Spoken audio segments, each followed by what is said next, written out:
Hello बच्चों, मैं CP sir आपका सीपी नॉलेज क्लासेस में स्वागत करता हूं। आज हम आपको पाइथागोरस प्रमेय बताएंगे। ठीक है ना। तो पाइथागोरस प्रमेय के द्वारा कैसे त्रिभुज की भुजाओं को ज्ञात किया जाता है, अर्थात कोई भी त्रिभुज रहेगा, दो भुजा उसमें दिया रहेगा, तीसरी निकालना होगा। जैसे मान लो इसमें दिख रहा है आपको चित्र में, इसमें ये 3 है, ये 4 है, ये निकालना है। इसमें ये 8 है, 7 है, ये निकालना है। इसमें इसे 5 दिया है, 13 दिया है, इसको निकालना है। ठीक है ना। तो मतलब अदल बदल के देखो, सब में इसमें ये भुजा ज्ञात करना है, इसमें ये ज्ञात करना है, इसमें ये ज्ञात है, सब में अलग अलग है। यानी दो भुजा आपको दिए रहे, देखो दो, सब में दो दिया है, दो दिया रहेगा, तीसरा निकालना रहेगा। तो पाइथागोरस प्रमेय पहले देख लो होता क्या है, समझ लो। आपको रटना नहीं है, समझ के रखना है। तो पाइथागोरस प्रमेय पहले आपको हम बता देते हैं कि होता क्या है, नियम। तो पाइथागोरस प्रमेय है कि कर्ण का वर्ग शेष दो भुजाओं के वर्ग के योग के बराबर होता है। ये आपका पाइथागोरस प्रमेय है। अब देख लो चित्र की सहायता से जो हम कह रहे हैं उसी को लिख दे रहे हैं। तो कर्ण का वर्ग यानी सी ए स्क्वायर बराबर ए बी स्क्वायर धन बी सी स्क्वायर, यही हो गया। यही कह रहे थे कि कर्ण का वर्ग शेष दो भुजाओं के वर्ग के योग के बराबर होता है। ठीक है। और ये देखो ये 90 अंश है। ठीक है ना। कोई ऐसे लिख देता है तो चाहे ऐसे बना दो तब भी 90 हो जाता है, अब ऐसे लिख दो तब भी 90, तो दोनों सही है।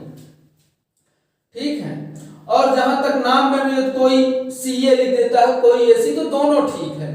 लेकिन कोशिश करो कि ए के बाद बी आता है, बी के बाद सी आता है, और तीनों नाम में घूमना है। तो ए के बाद बी, बी के बाद सी, सी के बाद फिर से। तो आप ऐसे लिखो तो ज्यादा ठीक है, गलत नहीं होगा, लेकिन ज्यादा ठीक यही है।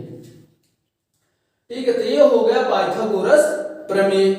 अब देखिए निकाला कैसे जाता है, कि कैसे इसकी सहायता से कैसे निकाल सकते हो। तो देखो मान लो ये वाला त्रिभुज देखते हैं ना, कि 90 अंश के सामने वाला कर्ण है, कर्ण को निकालना है। तो देखो पहले ये हमने त्रिभुज बना दिए, 3 है, ये 4 है, इसको निकालना है। तो यहां देखो इसमें क्या है, ये मान लो नाम रख देते हैं ए बी सी। ठीक है ना। मान लो ए बी सी हो गया। हमने तो पढ़ा है कि सी ए स्क्वायर बराबर ए बी स्क्वायर धन बी सी स्क्वायर, तो लगा दो इसी में, लिख देते हैं ना, सी ए स्क्वायर बराबर क्या होगा, ए बी स्क्वायर धन बी सी स्क्वायर। अब जहां दिया है जिसका मान उसको रख दो। जैसे ए बी की जगह कितना दिया है, 3, या पहले देख लो ए सी ए, तो सी ए तो निकालना है, तो इसको आप कुछ नहीं कर सकते हो। यहां देखो ए बी की जगह 3 दिया है ना, 3 का लिख दो, और वर्ग लगा है, वर्ग लगा दो, प्लस बी सी की जगह कितना दिया है, 4, तो 4 लिख दो, इसका वर्ग कर दो। तो अब देखो 3 का वर्ग करो तो 3 त्रिका 9, प्लस 4 का वर्ग 4 चौक 16, अब जोड़ोगे तो 16 9 25 होगा। ठीक। तो सी ए स्क्वायर हुआ, और सी ए लिखोगे तो वर्ग हटेगा तो इधर वर्गमूल लग जाएगा, यानी 25। अब 25 का वर्गमूल निकालोगे तो कितना आएगा, 5, अर्थात ये कितना हुआ, 5। तो इस तरह से आपने निकाल लिया कि सी ए कितना आया। ठीक है ना। तो ये 3 दिया था, 4 दिया, तो कितना निकल के आया, 5 सेमी या मीटर, जो आपको दिया रहेगा वो मात्रक आप लिख दोगे। मान लो ये 3 सेमी है सब, ठीक है, ये सब सेमी में है, तो इसको जब लिखोगे तो ये भी सेमी में लिखना, ध्यान देना। ठीक है ना। अगर सब सेमी में दिए तो ये भी सेमी में, अगर ये सब मीटर में तो ये भी मीटर में। तो पहले इसको लिख लो, फिर और बता देते हैं। मान लो ये आपने कर्ण निकालना सीख लिया, और दो भुजाएं निकालना हो तो कैसे निकाल सकते हो, पहले इसको लिख लो, समझ के लिख लो, उसके बाद और भी बता देते हैं, तो आपको एकदम कायदे से समझ में आ जाएगी कैसे निकाला जाता है।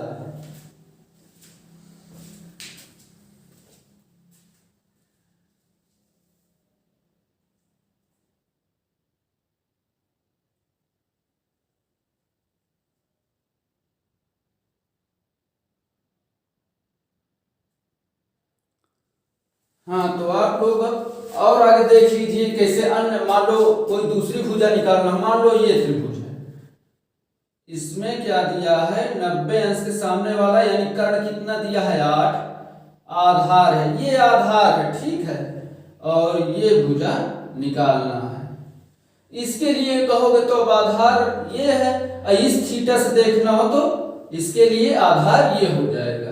जैसे इसे मान लो नाम रख दे ए बी सी, आपको नाम रख कर ही निकालना है ना, इसे कैसे निकालोगे, सबसे बढ़िया नाम रख दो, तो ऐसे नाम रख देना।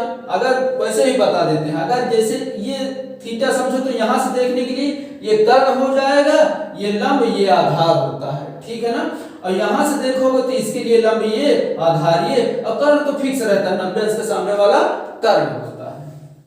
अब मान लो इसमें क्या निकालना है ए बी, तो जो आप सूत्र जानते हो उसी में पहले रख दो कि कर्ण का वर्ग लिखो पहले, और याद रखना हमेशा ए बी बी सी सी ए मत रटे रहना, ये याद रखना कि कर्ण का वर्ग शेष दो भुजाओं के वर्ग के योग के बराबर होता है। जैसे कोई मान लो पी क्यू रख दिया ऐसे 90, तो यहाँ पी क्यू आर, अब नाम बदल गया ना, तो आप कैसे अब ए बी सी डी रखो, तो यहाँ फिर बदल जाएगा आर पी स्क्वायर बराबर पी क्यू स्क्वायर धन क्यू आर स्क्वायर। अब देखो यहाँ बदल गया, यहाँ इसका वर्ग, अर्थात आपको ध्यान रखना है कि कर्ण के का वर्ग करोगे आप, देखो बराबर में उन दो और दो जो भुजाएं दो बची हुई हैं उनका वर्ग करके जोड़ देना है, ये देखो, ठीक है ना।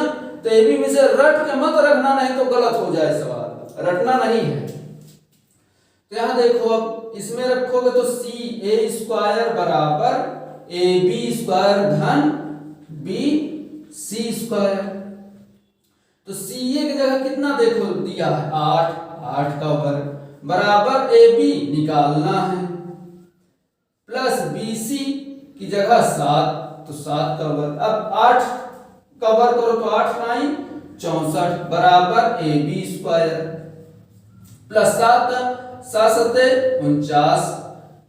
अब इसको यही रहने दो, गिनती को इधर लेके आओ, तो 64 माइनस 49 बराबर ए बी स्क्वायर।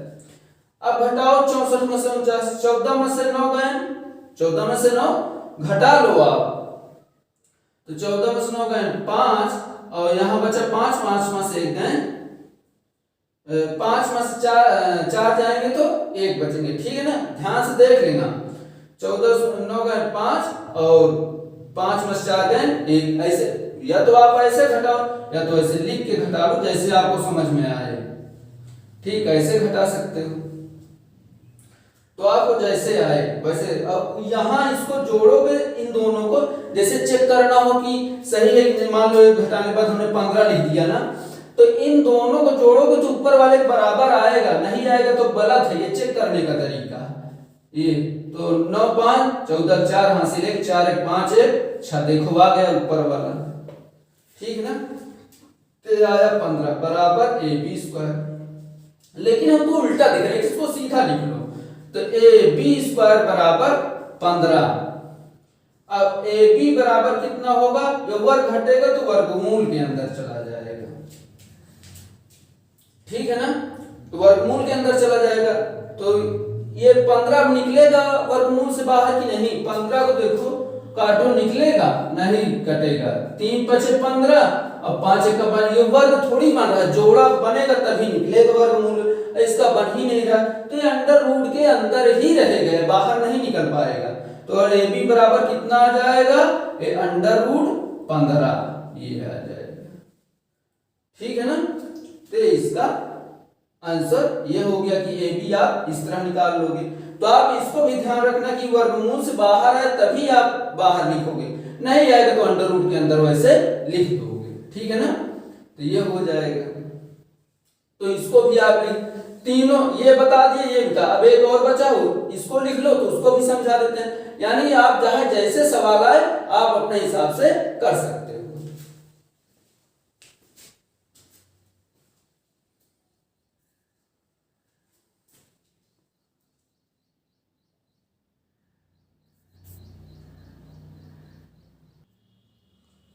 हाँ, तो आप लोग एक और भुजा निकालना सीख लो। मान लो ये वाला त्रिभुज है, तो इसमें मान लो 90 अंश के सामने वाला कितना दिया है कर्ण यानी 13, ये 5 है, तो इसको निकालना है। तो यहाँ भी नाम रख लो, ठीक है ना। तो यहाँ आपकी नाम बदल देते हैं, PQR लिख देते हैं, ठीक है ना, ताकि आप समझते रहो कैसे भी सवाल आ जाए आप हल कर ले जाओ, ये नहीं कि ABC रट के रखो। ऐसे लिख देते हैं। तो इसमें क्या लिखेंगे, RP² बराबर ये, यानी ये कर्ण ये RP आपकी हो गया ना, तो इसको लिख दो और इसको लिखो PQ² धन QR²। अब जहां जिसका मान दिया उसको रख दो। RP दिया है 13, तो 13 का वर्ग बराबर PQ दिया है 5 का वर्ग प्लस QR ये निकालना है। तो 13 का वर्ग करो तो 169 आएगा। करके देख लेना अपना, जिसको ना है करके दिखा देते हैं। 13 गुणे 13, 3 त्रिक का 9, 3 एक कम 3, फिर यहाँ खत्म, 1 तिक के 3, फिर 1, ठीक है ना। तो 9 3 3 6 1 9, यही है ना। तो अब 5 का वर्ग तो 5 बचे 25 प्लस QR²। अब गिनती को इधर लेके आओ, क्योंकि गिनती को एक तरफ रखना है ना। तो 1 6 9 माइनस 25 बराबर QR²। अब 169 में से 25 घटाओ तो ऊपर नीचे आप लिख के घटा लो। 169 माइनस 25 घटाओ, 9 में से 5 गए, 9 में से 5 घटाओ तो 4 बचेंगे, ठीक है ना। घटा के देख लेना अपना, 9 में से 5 या इसको जोड़ो तो 5 4 9 वही आएगा। और 6 में से 2 गए, 6 में से 2 घटाओगे तो 4 आएगा यहाँ, यहाँ 1 घटा के देख लेना। अब बताएं अगर चेक करना हो कि सही आ रहा है कि नहीं, तो इन दोनों को जोड़ दो, ऊपर वाला आ जाएगा। देखो 144 और 25, तो 5 4 9 4 2 6 1, देखो आ गया कि नहीं, ठीक है ना। तो इसको देख भी सकते हो। तो कितना आया 144, ये आया 144। अब इसको आप सीधा लिख लो, उल्टा दिख रहा है क्योंकि जिसका मान निकालना उसको हम बाएं साइड में जा लिखते हैं। तो QR² बराबर 144 ऐसे लिख दो। तो QR बराबर ये वर्ग था, वर्गमूल हटाना, तो ये वर्गमूल, वर्ग हटाओगे इधर से इधर वर्गमूल लग जाएगा, तो 144। अब 144 का वर्गमूल निकालो कितना निकलेगा, तो निकालोगे तो 12 आएगा। निकाल के देख लो, जैसे काटना हो तो 144 से इसको काटते चले जाओ। 2 से 14, 2 दूनी 4, फिर 2 से काटो 2 3 6, 2 6 12, फिर 2 1 कम 2 2 8 16, फिर 2 9 18, फिर 2 से कटेगा नहीं, 3 से कटेगा, 3 त्रिक का 9, फिर 3 1 कम 3। और वर्गमूल से बाहर वही आता है जिसका जोड़ा बनता है। तो देखो ये इसका जोड़ा बन गया, फिर इसका बन गया, फिर इसका बन गया। तो यहाँ सबको लिखोगे तो ये 2 में से 1 2 लेना है, तो 2 गुणे, फिर ये 2 में से 1 लेना है गुणे, फिर ये 3 2 3 में से 1 3 लेना है, 1 3 हो गया। तो 2 दूनी 4 4 3 12, देखो आ गया कि नहीं, तो यही आ गया। तो अर्थात QR कितना निकल के आया, ये 12 निकल के आ गया। तो इस तरह से आप पाइथागोरस प्रमेय के द्वारा किसी भी त्रिभुज की अगर 2 भुजाएं, समकोण त्रिभुज की 2 भुजाएं दी हो तो तीसरी आप निकाल सकते हो। याद रखना कि समकोण त्रिभुज होना चाहिए। समकोण का मतलब एक कोण 90 अंश का होना चाहिए, ठीक है ना। तो आज के लिए आप बस इतना ही, केवल हम आपको पाइथागोरस प्रमेय आपको